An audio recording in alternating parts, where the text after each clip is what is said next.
প্রিয় শিক্ষার্থী বন্ধুরা, আসসালামু আলাইকুম। আমি চতুর্থ শ্রেণী প্রাথমিক গণিত বিষয়ে সখীপুর অনলাইন স্কুলে সকলকে স্বাগত জানাচ্ছি। তোমরা কেমন আছো শিক্ষার্থী বন্ধুরা? নিশ্চয়ই ভালো। আশা করি আল্লাহর রহমতে সবাই নিরাপদে আছো, ভালো থাকো এই কামনাই করি। তো আজকে আমি চতুর্থ শ্রেণীর পঞ্চম অধ্যায়ের যোগ বিয়োগ গুণ ভাগ সংক্রান্ত সমস্যার সমাধান করার চেষ্টা করব। তোমরা তাহলে চতুর্থ শ্রেণীর গণিত বইটা নিয়ে বসে পড়ো, সাথে খাতা কলম। তাহলে 61 পৃষ্ঠা তোমরা সবাই খোলো। তোমরা চতুর্থ শ্রেণীর পঞ্চম অধ্যায়ের 61 পৃষ্ঠা কি বন্ধুরা খুলেছ? হ্যাঁ, আজকে আমরা যে কাজটি করব, আমরা গত ক্লাসে এই পাঠ সম্পর্কে ধারণা পেয়েছি। আজকে আমরা তারই কিছু পুনরাবৃত্তি করব। দেখো 61 পৃষ্ঠার একদম উপরে 4 নম্বর একটা সমস্যার কথা বলা আছে। প্রতিটি সমস্যার ক্ষেত্রে বন্ধনী ব্যবহার করে সাধারণ গাণিতিক বাক্য তৈরি করো। কি খুঁজে পেয়েছো? আবার দেখো বন্ধুরা, একদম উপরের লাইনটা, প্রতিটি সমস্যার ক্ষেত্রে বন্ধনী ব্যবহার করে সাধারণ গাণিতিক বাক্য তৈরি করো। তাহলে এখানে কি বলা আছে? তোমার গাণিতিক বাক্য তৈরি করতে হবে, গাণিতিক বাক্য তৈরি করতে হবে এবং সেখানে কি ব্যবহার করতে হবে? বন্ধনী ব্যবহার করতে হবে। তাহলে আমরা একটা গাণিতিক সমস্যা দেখি, আমরা গাণিতিক বাক্য তৈরি করব এবং সেখানে আমরা বন্ধনীর ব্যবহার করব। দেখো তার নিচে ক নাম্বার একটা সমস্যা আছে, ক নাম্বার একটি গাণিতিক সমস্যা আছে। কি লেখা আছে তোমরা আমার সাথে একটু মিলিয়ে পড়ো। প্রতিটি সিঙ্গারার দাম 6 টাকা এবং আমার কাছে 100 টাকার একটি নোট আছে। আমি 10টি সিঙ্গারা কিনে কত টাকা ফেরত পাব? কি বন্ধুরা পেয়েছো তো? আবার দেখো, প্রতিটি সিঙ্গারার দাম 6 টাকা এবং আমার কাছে 100 টাকার একটি নোট রয়েছে। আমি 10টি সিঙ্গারা কিনে কত টাকা ফেরত পাব? এই গাণিতিক সমস্যাটাকে আমাদের কি করতে হবে? সাধারণ গাণিতিক বাক্য তৈরি করতে হবে। সেখানে কি ব্যবহার করতে হবে? বন্ধনী ব্যবহার করতে হবে। তাহলে বন্ধুরা একটা জিনিস তোমরা খেয়াল করো, একটা সিঙ্গারার দাম কত? এখানে বলছে প্রতিটি সিঙ্গারা, প্রতিটি মানে কয়টি? একটি সিঙ্গারার দাম কত? 6 টাকা। আমি কয়টি সিঙ্গারা কিনেছি? 10টি। তাহলে 10টি সিঙ্গারার দাম কম হবে না বেশি হবে? অবশ্যই বেশি। তাহলে কি করতে হবে? এখানে 6কে 10 দিয়ে গুণ করতে হবে। আমি যে টাকাটা পেলাম সেই টাকা থেকে কি করতে হবে? আমার কাছে কত টাকা ছিল? 100 টাকা। সেই 100 টাকা থেকে এই সিঙ্গারার দামটা দিয়ে দিতে হবে। তাহলে কি হবে? 100 থেকে এই 10টি সিঙ্গারার দাম কি করতে হবে? বাদ দিতে হবে। তাহলে দেখো আমরা গাণিতিক বাক্যটা কিভাবে পাই। আমার কাছে টাকা ছিল কত? 100। এখান থেকে আমি বাদ দিব কত? 10টি সিঙ্গারার দাম। 10টি সিঙ্গারার দাম আমরা কিভাবে বের করতে পারি? একটি সিঙ্গারার দামকে 6 দিয়ে গুণ, একটি সিঙ্গারার দামকে 10 দিয়ে গুণ করে, অর্থাৎ 10 গুণ 6। এটা হলো গাণিতিক বাক্য। কিন্তু এই গাণিতিক বাক্যের মধ্যে কি ব্যবহার করতে বলছে? বন্ধনী। তাহলে আমরা এইখানে বন্ধনীটা ব্যবহার করে দিতে পারি। তাহলে দেখো বন্ধুরা, বন্ধনী ব্যবহার করে সাধারণ গাণিতিক বাক্য এখানে কিন্তু তৈরি হয়ে গেল। এখন এটা যদি আমরা সমাধান করি তাহলে কি দাঁড়ায়? দেখো 100 বিয়োগ, আমরা কি জানি যে কোনো গাণিতিক বাক্যের মধ্যে যদি বন্ধনী থাকে, বন্ধনীর ভিতরের কাজটা কি করতে হবে? আগে করতে হবে। তাহলে বন্ধনীর ভিতরের কাজ কি আছে? 10 গুণ 6। 10-এর আমরা 6 দিয়ে যদি গুণ করি কত হয়? 6 10 60। এখন তারপরের কাজটা কি? 100 থেকে কত বিয়োগ? 60। 100 থেকে 60 বিয়োগ করলে দেখো কি দাঁড়ায়? 0 থেকে 0 বিয়োগ করলে 0। 0 থেকে 6 বিয়োগ করা যায় না, তাহলে কি করতে হবে? 10, অর্থাৎ এখান থেকে একটা একক এখানে নিব, 1 দশক নিব। 1 দশক মানে নিলাম, মানে 10 নিলাম। 10 থেকে 6 বিয়োগ করলে কত থাকে? 4। যেহেতু এখানে নিয়ে এটার মধ্যে নিয়ে আসছি, তাহলে এখানে কিন্তু কোনো সংখ্যা আর নেই, তার মানে 0। তাহলে কি দাঁড়াইলো? আমার ফল আসলো কত? 40 টাকা। তাহলে আমি কত টাকা ফেরত পাবো? 40 টাকা। কিন্তু আমার আসলে এখানে কিন্তু এটা সমাধান না করলেও চলে। আমার এখানে কত টাকা ফেরত পাবে এটা কিন্তু বের করতে বলে না। এখানে আমাদের শর্তটা ছিল যে বন্ধনী ব্যবহার করে গাণিতিক বাক্য তৈরি করা। বন্ধনী ব্যবহার করে গাণিতিক বাক্য তৈরি করা। আমরা কিন্তু বন্ধনী ব্যবহার করে গাণিতিক বাক্যটা তৈরি করে ফেলেছি। এখানে একটা জিনিস খেয়াল করো বন্ধুরা, এটা দেখা হয়েছে তো। এখন এইটা আমি কি করতে পারি দেখো, একটু আমি নিচের দিকে লিখি। এটা কিন্তু আমরা বন্ধনী ছাড়াও লিখতে পারি। এই অঙ্কটা আমরা বন্ধনী ছাড়াও লিখতে পারি। কিভাবে দেখো, 100 বিয়োগ 10 গুণ 6। কারণ আমরা জানি, গত ক্লাসে যেটা আমরা দেখেছি যে ক্রম অনুসরণ করে যে একটি গাণিতিক বাক্যের মধ্যে যদি যোগ, বিয়োগ, গুণ, ভাগ থাকে, তাহলে ভাগ এবং গুণের কাজটা কি করতে হয়? আগে করতে হয়। আর সেখানে তোমার বন্ধনীর প্রয়োজন পড়ে না। তাহলে এখানেও যদি আমরা এই অঙ্কটা সমাধান করতে যাই, দেখো কোন কাজটা আগে করতে হবে? আমাকে গুণের কাজটা আগে করতে হবে। দেখো, বিয়োগ 6 10 60, বিয়োগ করলে ফল তোমার কত আসে? রেজাল্ট কত আসে? সেই 40ই। কোনো পার্থক্য নাই, রেজাল্টে কোনো পার্থক্য নাই, রেজাল্ট একই।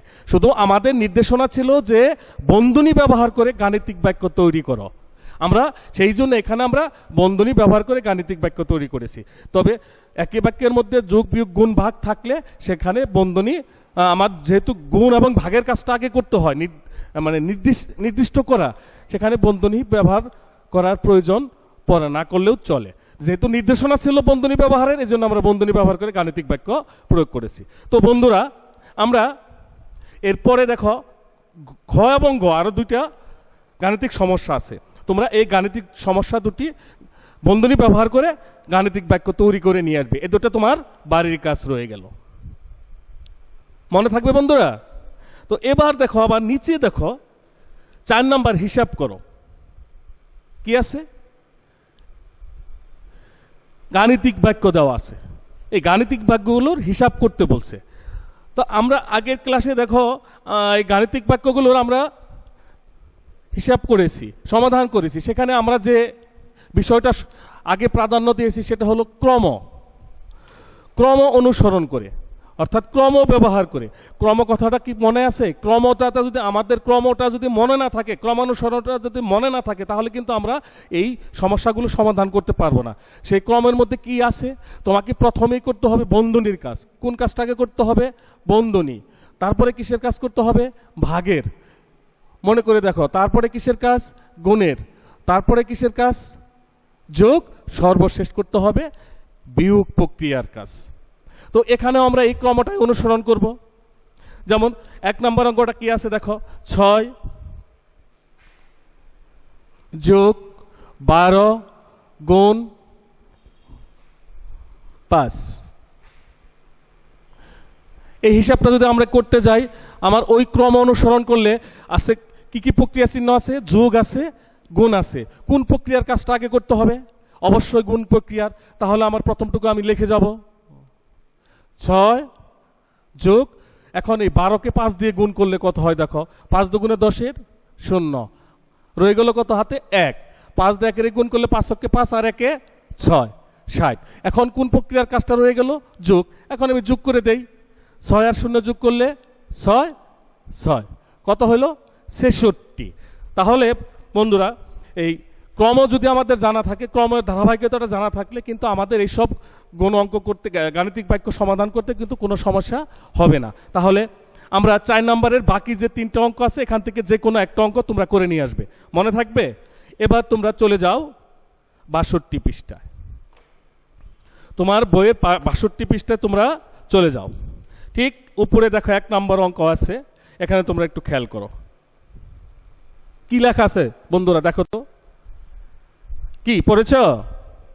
হ্যাঁ, ক্রম অনুসরণ করে নিচের সমস্যাগুলো সমাধান করি। সেই আমি এর আগের যে ক্লাসটা নিয়েছিলাম সেখানেও কিন্তু এই ক্রমর ব্যবহারটা ছিল। আজকেও একটু আগে যে সমস্যাটার সমাধান করলাম সেখানেও ক্রম, এখনই আবার সেই ক্রম অনুসরণ করেই তোমাকে গাণিতিক সমস্যার সমাধান করতে বলেছে। আসলে এই ক্রম সব জিনিসটা যদি আমাদের না জানা থাকে তাহলে কিন্তু আমরা গাণিতিক বাক্যের যোগ বিয়োগ গুণ ভাগ এর ব্রেক বন্ধনী যদি থাকে তাহলে কিন্তু আমরা সমাধান করতে পারবো না। এই ক্রমটা তোমাকে মনে রাখতেই হবে। ক্রমটা মনে রাখলে তুমি যে কোনো ধরনের গাণিতিক বাক্যের সমাধান করতে পারবে। তাহলে আমরা আরেকটু দেখি, যেহেতু বলছে প্রশ্নের মধ্যে বলছে কি ক্রম অনুসরণ করে নিচের সমস্যাগুলো সমাধান করি। তাহলে ক্রমের মধ্যে প্রথমে কি করতে হবে? বন্ধনীর কাজ, ভাগের কাজ, গুণের কাজ, যোগের কাজ, বিয়োগের কাজ। তাহলে আমরা ক্রম অনুসরণ করে একটা সমাধান করি। কি আছে দেখো, 9 গুণ 8 যোগ 4 গুণ 2 সমান, প্রথমে আমি গুণ করব কোনটা? 9কে 8 দিয়ে, 9কে 8 দিয়ে 9 ঘরে নামাতে বললেই হয়ে যাবে। 8 নং কত? 72। 72 যোগ কত? 4 গুণ 2 সমান 72 যোগ 4 দুগুণে 8 সমান, দুটা যোগ করো, 8 আর 2 10 কত? 0, হাতে থাকে 1, 7 আর 1 8। ক্রম অনুসরণ করে আমার কিন্তু গুণ হয়ে গেল, কারণ ক্রমের মধ্যে কি বলা ছিল? যোগ বিয়োগ গুণ ভাগ যে প্রক্রিয়া চিহ্নগুলো আছে তার মধ্যে প্রথমে করতে হবে ভাগের কাজ। যেহেতু আমার এই গাণিতিক সমস্যার মধ্যে ভাগ নেই, বন্ধনী নেই, আমরা সেখানে যাই না, কি আছে? গুণ। এই জন্য গুণের কাজটা আমরা আগে করেছি। আর গুণের কাজ করার সময় সবসময় একটা জিনিস খেয়াল রাখতে হবে যে গুণ বা ভাগের কাজ যখন আমরা করব বাম দিক থেকে করে যাব। কোন দিক থেকে করে যাব? বাম দিক থেকে। সেই ধারাবাহিকতায় আমরা সমাধান করেছি। তাহলে প্রথমে কোন কাজটা করেছি খেয়াল করো, দেখো এটা হলো 1 নাম্বার কাজ, আর এটা হলো 2 নাম্বার কাজ। তারপরে তোমার এইটা মিলে হলো 3 নাম্বার কাজ। তাহলে প্রথমে আমরা এই কাজটা করেছি, এটা 1 নম্বরে করেছি, এটা দেখো 2 নম্বরে করেছি, সর্বশেষ এই দুইটা মিলে যা হয়েছে সর্বশেষ এই কাজটা করেছি। তাহলে কি আমরা কি ক্রম অনুসরণ করে বন্ধুরা সমাধান করতে পারবো না? অবশ্যই পারবো। তোমরা নিচে দেখো, হিসাব করো 62 পৃষ্ঠার একদম নিচে এখান থেকে তোমরা যে কোনো 3টি অঙ্ক করে নিয়ে আসবা। 5 নাম্বার থেকে যে কোনো 3টি অঙ্ক করে নিয়ে আসবা। এবার আমরা চলে যাব 63 পৃষ্ঠায়। তোমরা একটু খেয়াল করো বন্ধুরা, 63 পৃষ্ঠাটা একটু খেয়াল করো, সবাই খুলো।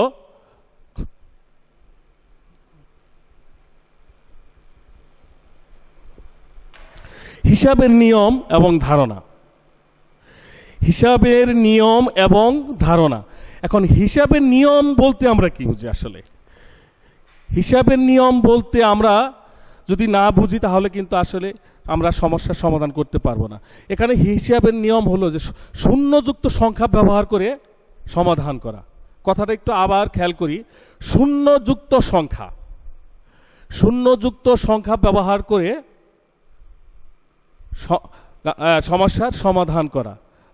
তো আমরা 64 পৃষ্ঠার একদম উপরে দেখো লেখা আছে, হিসাবের নিয়ম ব্যবহার করে সমাধান করি। হিসাবের নিয়ম ব্যবহার করে সমাধান করি 2 নাম্বার, 64 পৃষ্ঠার একদম উপরে 2 নাম্বার। পেয়েছো বন্ধুরা? 64 পৃষ্ঠার একদম উপরে হিসাবের নিয়ম ব্যবহার করে সমাধান করি। তাহলে হিসাবের নিয়ম মানে কি? আমরা শূন্যযুক্ত সংখ্যা ব্যবহার করব। এখানে কিন্তু তোমার বুদ্ধি খাটিয়ে, তোমার চিন্তা করে কিন্তু শূন্যযুক্ত সংখ্যা আনতে হবে। কারণ শূন্যযুক্ত সংখ্যা যখন আমরা পাবো তখন কিন্তু আমাদের গুণ করতে সহজ হয়। তোমরা দেখো 4th অধ্যায় গুণের একটা নিয়ম শিখেছ, কি? সহজ পদ্ধতিতে গুণ, মনে আছে? সহজ পদ্ধতিতে গুণ, সেই ধারাবাহিকতায় কিন্তু এই গুণের হিসাবের নিয়ম। তো আমরা একটা অঙ্ক এবার একটু দেখি যে হিসাবের নিয়মে আমরা শূন্যযুক্ত সংখ্যা কিভাবে ব্যবহার করতে পারি, শূন্যযুক্ত সংখ্যা কিভাবে আনতে পারি। তাহলে প্রথম অঙ্কটাই আমরা দেখি, 25 গুণ 32। 25 গুণ 32। এখানে তোমাকে একটু চিন্তা করতে হবে, একটু বুদ্ধি খাটাতে হবে যে আমরা শূন্যযুক্ত সংখ্যা কিভাবে আনতে পারি, কি করলে আনতে পারি। কি দেখো তো তোমরা একটু চিন্তা করে খুঁজে পাও কিনা। আমি তোমাদের একটু সহযোগিতা করি। 25, দেখো তো বন্ধুরা, 25কে কত দিয়ে গুণ করলে তোমার 100 হয়? নিশ্চয় খুঁজে পেয়েছ। কত দিয়ে? 4 দিয়ে। তাহলে এই সংখ্যাটাকে আমরা ভেঙে লিখব। কিভাবে ভেঙে লিখব? আমার প্রয়োজন হলো কত? 4। সেই 4টা আগে লিখব। 4 ঘরে নামাতা বললে কিন্তু 32 পর্যন্ত গেলেই হয়ে যাবে। কত? 4 8 32। তার মানে কি 4 গুণ 8। বন্ধুরা ঠিক আছে? আমি কিন্তু 32কে সংখ্যাকে ভেঙে লিখেছি। কত? 4 গুণ 8। 4 8 কত? 32। কিসের জন্য? আমি শূন্যযুক্ত সংখ্যা পাওয়ার জন্য। এখন আমরা যেটা করব, দেখো 25 গুণ 4, এইটা আমরা বন্ধনী দিয়ে আটকিয়ে দিলাম। গুণ কত? 8।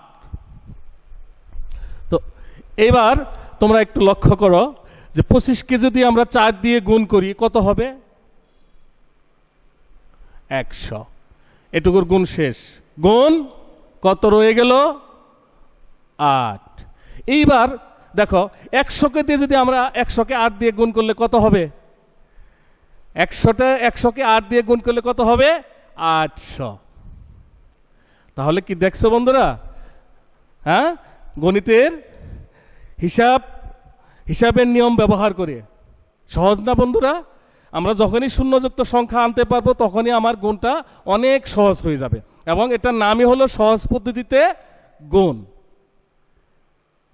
তাহলে আবার তোমরা একটু লক্ষ্য করো যে আমাকে সবসময় যখনই হিসাবের নিয়ম ব্যবহার করব, যখনই আমরা হিসাবের নিয়মটা ব্যবহার করব তখনই আমাকে মাথার মধ্যে একটু চিন্তা করতে হবে যে আমাকে এখানে শূন্য সংখ্যা আনতে হবে। শূন্যের সংখ্যা আনার জন্য আমার আগের সংখ্যা পরের সংখ্যা যেটাই হোক আমরা যেভাবে লিখলে আনা যায় আমরা সেভাবেই লিখবো। সেখানে হয়তো যোগ হতে পারে, কোনোটার সঙ্গে বিয়োগ হতে পারে, কোনোটা সংখ্যা ভাগ করে আলাদা করে লেখা হতে পারে। যেটাই লিখি, যেভাবেই পড়ি, আমার সবসময় চিন্তা থাকবে শূন্যযুক্ত সংখ্যা বের করা, আনা। তাহলে এখানেও দেখো আমরা 32 ছিল, এই 32কে আমরা ভেঙেছি। কত? 4 গুণ 8। কারণ আমরা জানি 4 দিয়ে 25কে গুণ করলে কত হবে? 100। এখানে শূন্যযুক্ত সংখ্যা হয়ে গেল। আর এই শূন্যযুক্ত সংখ্যা 100কে 8 দিয়ে গুণ করলে 800। এবার আমরা চলে যাব, তো 2 নম্বরে যে অঙ্কটা আছে এটা তোমরা বাসায় করবে। এবার 2 নম্বর দেখো বলা আছে, নিচের সমস্যাগুলো সমাধান একটি সহজ বিকল্প পদ্ধতি খুঁজে বের করো এবং খাতায় ধারণাটি ব্যাখ্যা করো। তার মানে কি? নিচের সমস্যাগুলো সমাধানে একটি সহজ বিকল্প পদ্ধতি, মানে বিকল্প পদ্ধতি যেটা সহজ পদ্ধতিতে গুণ তোমাদের বলা হয়েছিল হিসাবের নিয়ম ব্যবহার করে, সেই পদ্ধতিটার কথা এখানে বলা হয়েছে। আমি এখান থেকে তোমাদের 5 নম্বর অঙ্কটার সমাধান করে দিচ্ছি। আমি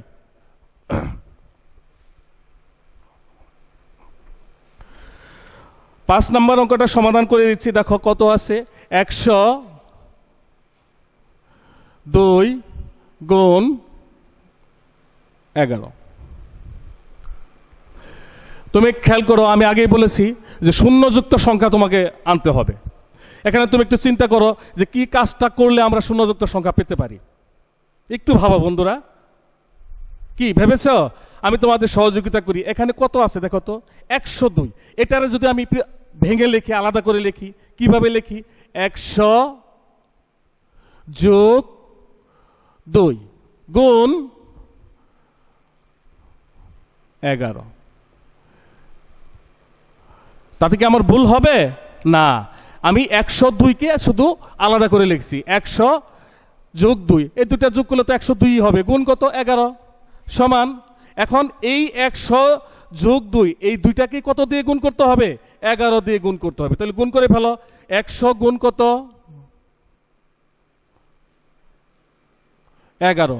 চিহ্ন কি? যোগ। 2 গুণ 11 সমান। এখন 100কে 11 দিয়ে গুণ করলে কত হবে? আমরা গুণের ক্ষেত্রে যেটা দেখেছি, একদম সহজ একটা বিষয়। 11কে গুণ করব কত? শূন্যযুক্ত সংখ্যা দিয়ে গুণ।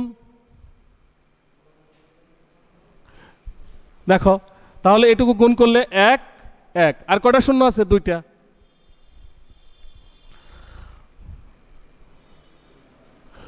যোগ 11কে 2 দিয়ে গুণ করলে 11 দুগুণে কত হয়? 22। দুটা যোগ করলে কত হয়? দেখো 11 11 22। তাহলে কি দেখছো বন্ধুরা?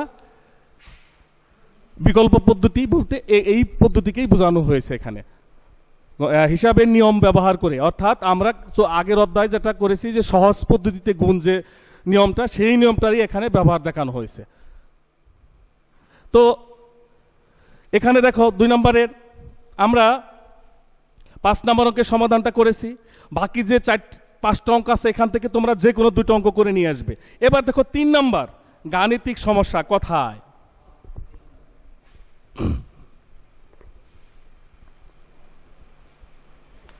এবার তোমরা একটু 3 নম্বরে খেয়াল করো, গাণিতিক সমস্যা কথায় আছে। 1 নম্বর অঙ্কটা আমরা একটু দেখি। প্রতিটি তরমুজ 98 টাকা দরে বিধান ত্রিপুরা 5টি তরমুজ কিনলেন, তার মোট কত খরচ হলো? আবার দেখো, প্রতিটি তরমুজ 98 টাকা দরে বিধান ত্রিপুরা 5টি তরমুজ কিনলেন। বিধান ত্রিপুরা কিন্তু একজনের নাম। তার মোট কত খরচ হলো? তাহলে দেখো আমরা এই গাণিতিক সমস্যাটাকে গাণিতিক কথায় যে গাণিতিক সমস্যাটা দেওয়া আছে, এটা আমরা গাণিতিক সমস্যায় লিখবো, গাণিতিক সমস্যা ব্যবহার করে লিখবো। দেখো তোমরা একটু খেয়াল করো। তাহলে একটা তরমুজের দাম কত? 98 টাকা। এখন একটা তরমুজের দাম যেখানে 98 টাকা, আমি তরমুজ বিধান ত্রিপুরার তরমুজ কিনেছে কয়টা? 5টি। তাহলে 5টি তরমুজের দাম বের করতে গেলে 98কে 5 দিয়ে কি করতে হবে বন্ধুরা বলো তো? একটা তরমুজের দাম যদি 98 টাকা হয়, তাহলে বিধান ত্রিপুরার তরমুজ কিনেছে কয়টা? 5টা। তাহলে 5টা তরমুজের দাম বের করতে গেলে কি করতে হবে? 98কে 5 দিয়ে গুণ করতে হবে। তাহলে খেয়াল করো, 98 গুণ 5, এটা আমার গাণিতিক বাক্য হয়ে গেল। এখন এই গাণিতিক বাক্যকে আমার কি করতে হবে? সহজ পদ্ধতিতে করতে হবে, অর্থাৎ গণিতের বিশেষ নিয়ম ব্যবহার করে, হিসাবের নিয়ম বিশেষ নিয়ম ব্যবহার করে। আর তাহলে হিসাবের নিয়ম শূন্যযুক্ত সংখ্যা। এখানে তুমি একটু চিন্তা করো যে শূন্যযুক্ত সংখ্যাটা আমি কিভাবে আনতে পারি। এর আগেও আমরা কিন্তু অলরেডি এই শূন্যযুক্ত সংখ্যা আনার জন্য 2টা অঙ্ক করে ফেলেছি। এখন তো আমার মনে হয় যে তোমরা অবশ্যই শূন্যযুক্ত সংখ্যা বের করতে পারবে। একটু চিন্তা করো, কি করতে পেরেছ? হ্যাঁ হ্যাঁ পারবে। এইটা কত আছে বন্ধুরা? 98। তোমরা আমরা শূন্যযুক্ত সংখ্যা যেটা বলতে 10, 100, 1000, এই যে সংখ্যাগুলো, এগুলোই কিন্তু আমরা বেশিরভাগ ক্ষেত্রে বুঝে থাকি। তাহলে এখানে আমরা কত লিখতে পারি? 98 জায়গায় আমরা কত লিখতে পারি বন্ধুরা? 100 লিখতে পারি, তাই না? এখন বলতে পারো যে স্যার 98 ছিল, আপনি 100 লিখলেন, তাহলে তো 2 বেশি লিখে ফেললেন। 2 কোথা থেকে পেলেন? না, আমি 2 কোথাও পাই নাই। আমি 100 লিখেছি, কত বেশি লিখেছি? 2। আমি সেই 2 কি করব? বাদ দিয়ে দিব, রাখবো না। কি লেখা যায় না বন্ধুরা? 100 থেকে 2 বাদ দিলে কত থাকবে? 98 গুণ কত? 5। এখন এই 5 দিয়ে আমি 100কেও গুণ করব, 2-কেও গুণ করব। তাহলে গুণ করো, দেখো কি হয়। 100 গুণ 5 বিয়োগ 2 গুণ 5। এখন সমাধান করো। 100কে 5 দিয়ে গুণ করলে কত হবে? 500 বিয়োগ 2 দিয়ে 5কে গুণ করলে 5 দুগুণে 10। এখন তুমি 500 থেকে কত বিয়োগ করবে?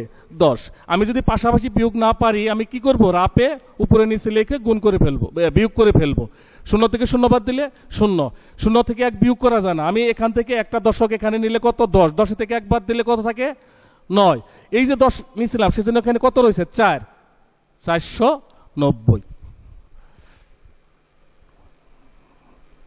তাহলে আমার ফল কত আসলো? 490। তাহলে বন্ধুরা আমরা কিন্তু আজকে খুব গুরুত্বপূর্ণ কিছু নিয়ম কিন্তু আমরা শিখে ফেলেছি। যেমন এখন যে নিয়মটা শিখলাম যে হিসাবের নিয়ম ব্যবহার করে, এই হিসাবের নিয়ম ব্যবহার করে তোমাকে কি করতে হবে? শূন্যযুক্ত সংখ্যা ব্যবহার করতে হবে। শূন্যযুক্ত সংখ্যা ব্যবহার করে অঙ্ক সমাধান করতে হবে। তাহলে এখানে আমরা এটা করলাম, তারপরে আমরা কি করেছি? ক্রম অনুসরণ করে সমস্যাগুলো সমাধান করেছি। তারপরে কি করেছি? বন্ধনী ব্যবহার করে গাণিতিক বাক্য তৈরি করেছি।